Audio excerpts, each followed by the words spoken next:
স্বাগতম global info হাবের আজকের ভিডিওতে আমরা জানব বিশ্বের অন্যতম শক্তিশালী দেশ ভারতের সামরিক শক্তি 2025 সম্পর্কে। ভারত সবসময় দক্ষিণ এশিয়ার রাজনীতিতে গুরুত্বপূর্ণ ভূমিকা পালন করে এসেছে। চলুন দেখে নিই ভারতের সেনা, নৌ, বিমান বাহিনী কতটা শক্তিশালী। ভারতের সেনাবাহিনী বিশ্বের অন্যতম বৃহত্তম স্থলবাহিনী। মোট সক্রিয় সেনা সদস্যের সংখ্যা প্রায় 14 লাখ।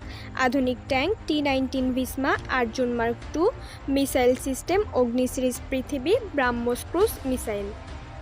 ভারতের নৌবাহিনীকে বলা হয় ব্লু ওয়াটার নেভি। বর্তমানে ভারতের কাছে রয়েছে 2টি aircraft carrier, INS Vikramaditya, INS Vikrant, submarine, INS Arihant, Scorpene class submarine, যুদ্ধজাহাজ ও ফ্রিগেট রয়েছে যা ভারত মহাসাগরে শক্তিশালী অবস্থান নিশ্চিত করে।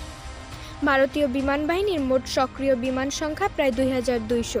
যুদ্ধ বিমান কুইস Su-30 MKI, রাফায়েল, তেজস।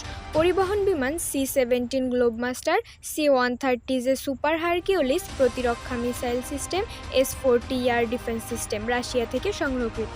ভারতের প্রতিরক্ষা বাজেট 2025 সালে ভারতের প্রতিরক্ষা বাজেট 85 বিলিয়ন মার্কিন ডলার। এটি 5 বিলিয়ন USD। এটি বিশ্বের মধ্যে তৃতীয় বৃহত্তম প্রতিরক্ষা বাজেট।